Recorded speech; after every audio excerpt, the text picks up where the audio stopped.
नमस्कार, मैं हूं सपना पांडे और आप देख रहे हैं न्यूज़ नेत्रा का स्पेशल सेगमेंट हेल्थ नेत्रा, जहां आज हम बात करने वाले हैं कोलाजन या कोलाजन पेप्टाइड के बारे में। आप सभी ने कोलाजन को सप्लीमेंट्स में इस्तेमाल होते हुए देखा होगा, लेकिन कोलाजन या कोलाजन पेप्टाइड होता क्या है, इस बारे में जानकारी देने के लिए आज हमारे साथ मौजूद हैं आरोग्य मेडिसिटी इंडिया के एमडी और फाउंडर डॉक्टर महेंद्र राणा। नमस्कार सर, आपका बहुत बहुत स्वागत है। नमस्कार। सर, सबसे पहले हमारे दर्शकों को बताइए कि कोलाजन क्या होता है। देखिए, कोलेजन पेप्टाइड बेसिकली प्रोटीन के अमीनो एसिड का एक ट्रिपल हेलिकल स्ट्रक्चर है, जो कि हमारे कनेक्टिव टिश्यू जो बॉडी में होते हैं उनके फॉर्मेशन में एक बहुत इंपॉर्टेंट रोल प्ले करता है।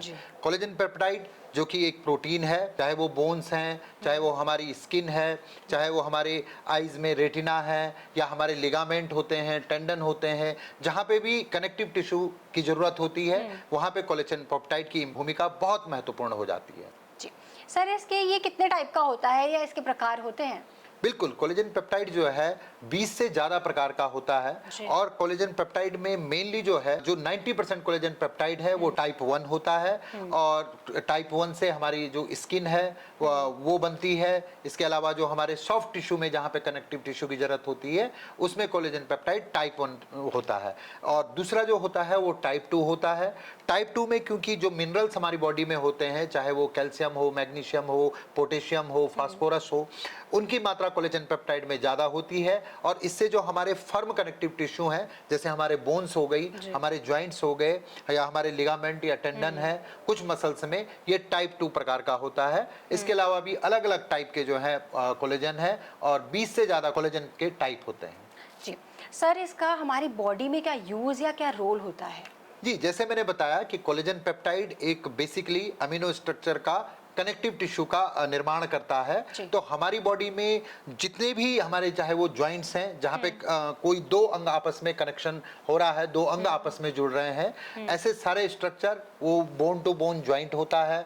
इसके अलावा जो है हमारी स्किन में एक स्किन सेल से दूसरी स्किन सेल जो होती है वो जुड़ती है। और कोलेजन पेप्टाइड का हमारे शरीर में बहुत इंपॉर्टेंट रोल होता है हीलिंग में, क्योंकि हमारा शरीर एक एज के बाद इसमें वेयरिंग और टेयरिंग का फिनोमेना होता है। लगातार जो है हमारे शरीर में एज के साथ जो है कई सारी चीजें जो है डिजनरेशन की ओर जाती है। तो उस डिजनरेशन को कम करने के लिए, एजिंग प्रोसेस को कम करने के लिए कोलेजन पेप्टाइड बहुत अच्छा काम करता है। हार्ट में अगर किसी टिश्यू को रिपेयर करना है या रिप्लेस करना है, इसके अलावा स्किन ग्राफ्टिंग में कोई बहुत बड़ा घाव हो जाता है, उसको भरने में कोलेजन पेप्टाइड का बहुत इंपॉर्टेंट रोल होता है।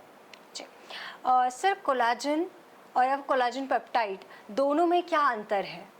कोलेजन अपने आप में एक बहुत सारे प्रोटीन्स का, बहुत सारे अमीनो एसिड्स का एक स्ट्रक्चर है, और इसको जब हमारी बॉडी को देना होता है, चाहे वो मेडिसिन के रूप में देना हो या डाइजेशन के लिए सिंपल बनाना हो, तो हम कोलेजन को हाइड्रोलाइज कर देते हैं, और उसके बाद जो है ये कोलेजन पेप्टाइड में कन्वर्ट हो जाता है। तो बेसिकली है तो कोलेजन ही कोलेजन पेप्टाइड, लेकिन कोलेजन पेप्टाइड एक इजीली डाइजेस्टेबल सॉल्यूशन बन जाता है। सर, खाने पीने की ऐसी कौन सी चीजें हैं जिससे हमारे शरीर में कोलाजन की पूर्ति हो सकती है? देखिए, कोलेजन जो है हमारे शरीर के लिए क्योंकि बहुत ही आवश्यक एक पोषक तत्व है, और खाने पीने की चीज़ों में जैसे वेज और नॉनवेज दो टाइप के लोग रहते हैं, तो नॉनवेज में क्योंकि कोलेजन ज़्यादा पाया जाता है, और नॉनवेज में भी चिकन की स्किन है, इसके अलावा फिश है, इसके अलावा मटन का शोरबा जो हम लोग यूज़ करते हैं कई बार, जिसको खरोड़े का सूप बोलते हैं, इन सब चीज़ों में कोलेजन मिलता है हमें। और वेज लोगों की बात है, उनमें विटामिन सी से प्रचुर जो हमारे खाद्य पदार्थ होते हैं, उनमें से हमें कोलेजन की सप्लाई मिल जाती है बॉडी के लिए।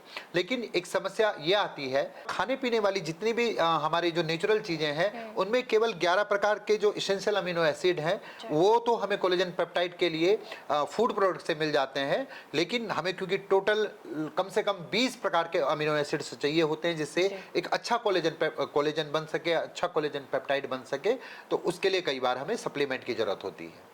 सर, कोई सप्लीमेंट है जो आप सजेस्ट करना चाहेंगे हमारे दर्शकों को? बिल्कुल, मैं जो सप्लीमेंट यूज़ कर रहा हूँ, उसका नाम है रेडी 3 और मैं लगभग 7 सालों से लगातार रेडी 3 को अपने जो आर्थराइटिस के पेशेंट हैं, जिनके जॉइंट में सूजन बहुत ज़्यादा हो जाती है, जिनके जॉइंट में स्टिफनेस आ जाती है, पेन रहता है, उनको रेडी 3 सप्लीमेंट जो कोलेजन पेप्टाइड और कॉन्ड्रोइटिन सल्फेट और साथ ही साथ में ग्लूकोसामाइन से युक्त है, उसको यूज़ कराता हूँ। जी सर, आपने रेडी 3 का नाम लिया, तो रेडी 3 ही क्यों और कोई सप्लीमेंट क्यों नहीं? बिल्कुल, ये बहुत अच्छा क्वेश्चन है और मार्केट में बहुत सारे कोलेजन के सप्लीमेंट हैं, लेकिन ज़्यादातर जो है वो टैबलेट फॉर्म में है। टैबलेट फॉर्म में एक समस्या आती है क्योंकि जो भी कोलेजन की टैबलेट सप्लीमेंट आते हैं वो कोटेड रहते हैं और कोटेड टैबलेट जब हमारे डाइजेस्टिव सिस्टम में जाती है, हमारे स्टमक में जाती है, तो एक तो गैस्ट्रिक इरिटेशन के चांस बढ़ जाते हैं।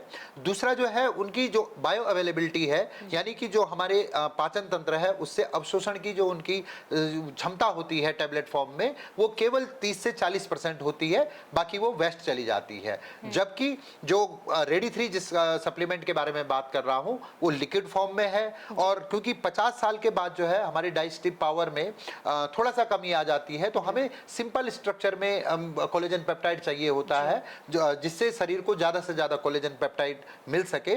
तो रेडी 3 क्योंकि लिक्विड फॉर्म में है और उसमें जो है बहुत ही इजिली डाइजेस्टेबल कोलेजन पेप्टाइड है, लिक्विड फॉर्म होने से वो खाने में बहुत इजी रहता है, कोई गैस्ट्रिक इरिटेशन नहीं करता है और उसकी बायो अवेलेबिलिटी 90% से ऊपर है। रेडी 3 मैं अपने मरीजों को इसलिए देता हूं क्योंकि उसमें 10 ग्राम कोलेजन पेप्टाइड है जो डेली रिक्वायरमेंट होती है उसके बराबर है। इसके साथ ही साथ उसमें ग्लूकोसामाइन है जो कई रिसर्च में ये साबित हो चुका है कि ग्लूकोसामाइन हमारे ज्वाइंट की ग्रीसिंग के लिए, फ्लेक्सिबिलिटी के लिए एक बहुत ही अच्छा सप्लीमेंट है। और रेडी 3 में कॉन्ड्रोइटिन सल्फेट है जो हमारे ज्वाइंट की इन्फ्लेमेशन को कम करता है। ऑस्टियोआर्थराइटिस के जो पेशेंट होते हैं उनमें मैंने देखा है कि रेडी 3 सप्लीमेंट को यूज करने से और लगभग 2 से 3 महीने जब हम यूज कराते हैं तो उनकी ज्वाइंट फ्लेक्सिबिलिटी में बहुत अच्छा सुधार आता है, उनका पेन कम हो जाता है, उनकी जो स्टिफनेस होती है ज्वाइंट की वो कम हो जाती है। तो इसीलिए मैं रेडी 3 यूज करवाता हूं। इसके रिजल्ट मैंने अपने पेशेंट में प्रत्यक्ष देखे हैं। बहुत बहुत शुक्रिया, आपने हमारे दर्शकों को बहुत ही महत्वपूर्ण जानकारी दी।